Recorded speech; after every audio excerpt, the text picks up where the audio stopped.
Сәлем достарым, бүгін мен сіздерге өте пайдалы бір сусынның бірін дайындайтын боламын. Жай сусын емес, емдік мақсатта қолданылатын дәрілік сусын. Адам денсаулығына өте пайдалы, көптеген ауруларға ем болып келеді. Қарсы көрсетілімдері де жоқ емес. Енді бұл емдік сусынның аты көк йод деп аталады. Оны амилоиодин деп атайды. Оны зерттеуші Махнач деген кісі ойлап тапқан, және көп жылдардан бері бұл емдік мақсатта дәрі ретінде пайдаланылып келе жатыр. Және бұған көп нәрсенің де қажеті жоқ, небәрі 5 қана нәрсе болса болады. Ол ең алдымен кәдімгі су, негізі судың 50 мл қайнаған ыстық су болып, қалған 150 мл мұздай су болса ештеңе қылмайды. Өйткені 50 мл-ге құмшекер, крахмал, лимонная кислота дегендерді, лимон қышқылы дегендерді араластырып алу керек. Сол кезде ол барлығы бір тегіс болып ериді, сол үшін ыстық су керек. Ал мен қазір оны түнде дайындап қоямын, бірақ ертеңіне азаннан бастап ішемін. Сондықтан мен ыстық су пайдаланбаймын, кәдімгі мұздай судан алып отырмын. Енді оған бірінші бізге су керек, сосын иод керек, құмшекер керек, картоп крахмалы және лимон қышқылы керек. Енді мынау жаңағы салып жатқанда құмшекеріміз төгіліп қалмасын деп аузы кең ыдысымыздың түрі мынау. Ал негізі мынадай ыдысқа құмшекерді салу әлдеқайда қиынырақ болғасын, осындай етіп дайындап қойдым. Енді осыны әзірлейік. Ең алдымен құмшекер саламыз. Бұл мынандай шай қасықпен бір қасық, былай алып алмаймыз, толтырып аламыз. Үсті тау сияқты болып тұру керек, биік болып. Бір қасық бисмилля деп салдық, бір қасық құмшекер салдық. Енді мынаның ішінде лимон қышқылы бар, осыдан саламыз. Өте көп керек емес, бір 4-5 грамм болса болады.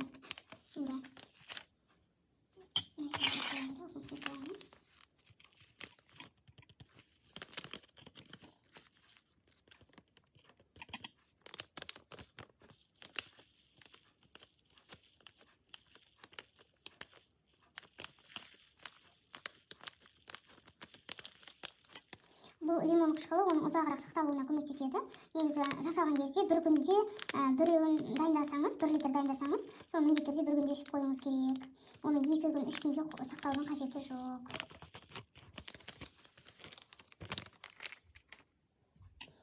Мына мөлшерде ғана алдым. Бұл 4 граммдай болады.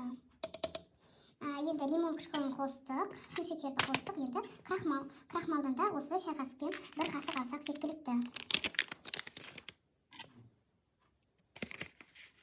Бұны да жаңа тау сияқты төбесіне дейін алған жақсы негізі. Мынадай мөлшерде алып жатырмын, толтырған күйі. Бір қасық салдық. Енді крахмалды салдық, лимон қышқылын салдық, құмшекерді салдық. Енді бізге керегі мынау иод. Иодтан да біз бір шай қасық алсақ жетеді. Үстіне қойсам құлап кетпей ме екен деп тұрмын. Үстіне қояйын.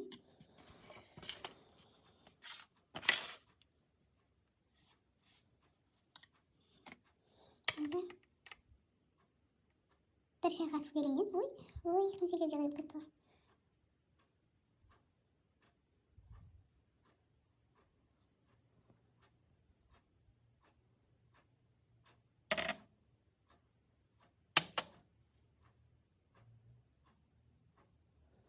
Иод түсінген құмшекерлерді алуға тура келеді, өйткені үстіне қалып қойдым. Бір қолмен сотканы ұстап тұрғандықтан бір қолмен ыңғайсыз. Негізі штатив дұрыс, бірақ штативті дұрыс пайдалана алмай жатырмын. Әйтпесе штатив дұрыс еді. Енді бұл жерде бір қасық қосылды деп есептейін, өйткені біраз құйылып кетті. Енді бисмилля деп суды құямыз. Мынау менде 370 мл болатын ыдысым, мен араластырып жатқан ыдысым.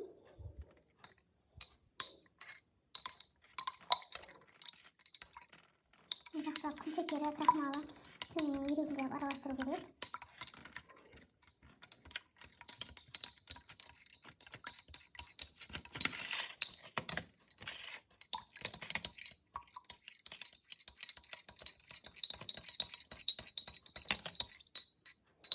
Түсіне қарасақ, көк болып шығып жатыр.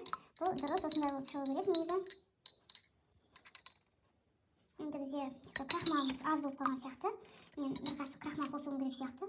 Өйткені иод дұрыс болып тұр, көк болып тұр бізде әдемі. Бірақ біздің крахмалымыз сәл-пәл аз болып тұрған сияқты көрініп тұр маған. Сондықтан крахмал қосамын аздап. өйткені түрі бізде су сияқты өте сұйық болып көрініп тұр, негізі ондай болмау керек.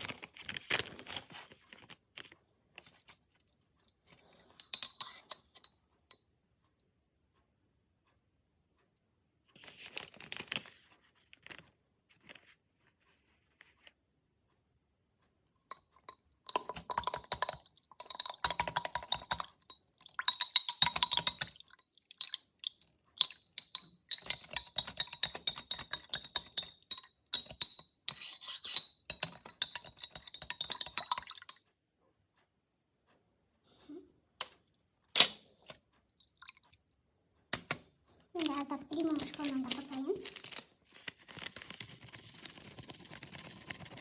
Лимон қышқылының артықтығы жоқ, ешқандай адам ағзасына зияны жоқ, оны өздеріңіз де білесіздер. Енді барлығын қостым, араластырдым. Мынау где-то бір 200 мл су деп ойлағам, одан жеке аз сияқты көрініп тұр, сондықтан шамалы су қосамын. Енді аузын жауып, жақсылап араластырамын. Сөйтіп пайдалануға болады. Негізі жасай салысымен, егер де ішінде құмшекері, лимон қышқылы жақсы араласқан болса, араластырып қоя салысымен іше беруге болады. Міндетті түрде қойып қою керек емес. Бірақ мен қазір ішпейтін болғасын, қазір жасап холодильникке салып қоямын.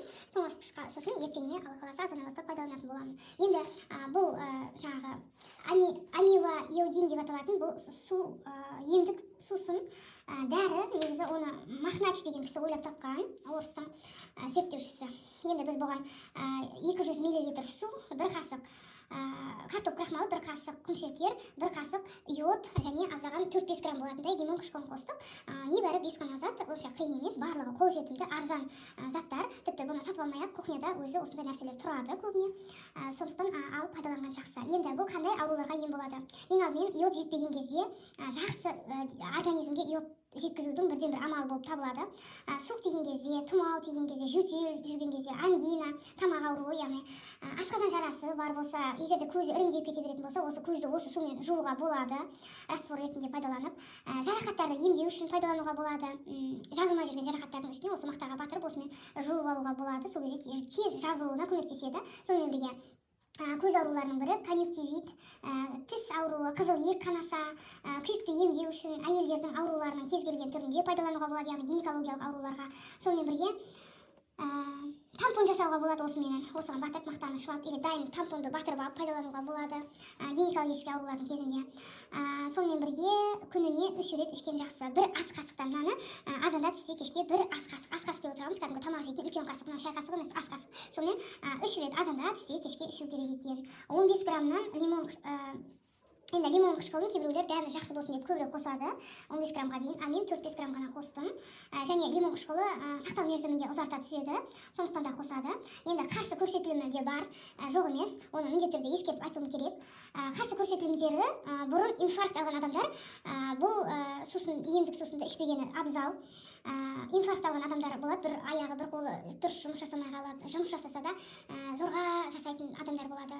Өйткені сол жердегі нервтерге аса қатты зақым келген, сондықтан олар солай болып тұрады. Сондай кісілерге бұл емдік сусынды пайдалануға болмайды. Сонымен бірге Базедова ауруы кезінде бұны ішпеген жақсы.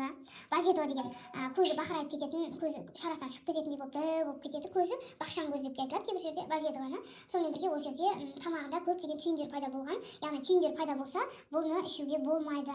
Түйін пайда болмай тұрып ішуге болады, яғни бірінші сатысында кезінде ішуге болады. Ал Базедова деген көзі бақырайып бақшаң көз болып тұрғандарды бір емес бірнеше жерден түйін болған, операция болған болатын болса, операция болмағанның өзінде Базедова деген диагноз қойылған болса, бұл сусынды ішпей-ақ қойғаныңыз дұрыс. Сонымен бірге қалқанша без зақымдалған болса, яғни зақымдалған дегенне түйіндер пайда болып, сол түйіндердің саны артып кеткен болса, пайдаланбауыңыз керек деген сөз.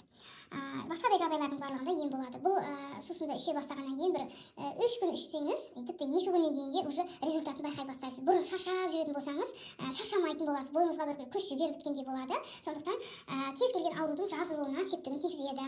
Егер де айтқан мәліметтерім ұнаған болса, лайк басыңыздар, комментарий қалдырыңыздар, видеоның соңына дейін көріңіздер және туған туысқандарыңызға жіберіңіздер. Ем болсын, ауырмаңыздар. Денсаулық Алла Тағаланың адамға берген аманаты. Ана дүниеге барған кезде барлық өзіміздің дене мүшеміз бізге қарсы куәлік ететін болады. Сол кезде неге күтінбедім екен деп өкініп қалмас үшін осы жүргенде денсаулығымызға аса мән беріп күтіммен қарайық. өйткені денсаулық баға жетпес байлығымыз. Сондықтан денсаулық болмаса, басқа байлықтың да, ақшаның да, басқа ештеңенің керегі жоқ. Сондықтан денсаулықтың қадірін білейік, өзімізді дәрісіз ем түрін, зияны жоқ ем түрін пайдалануды жолға қояйық. Сау болыңыздар, ауырмаңыздар. Видеоны соңына дейін қарағандарыңыз үшін рахмет. Қазақ тілді контентті қолдағандарыңыз үшін рахмет. Алла сіздерге разы болсын. Сау болыңыздар.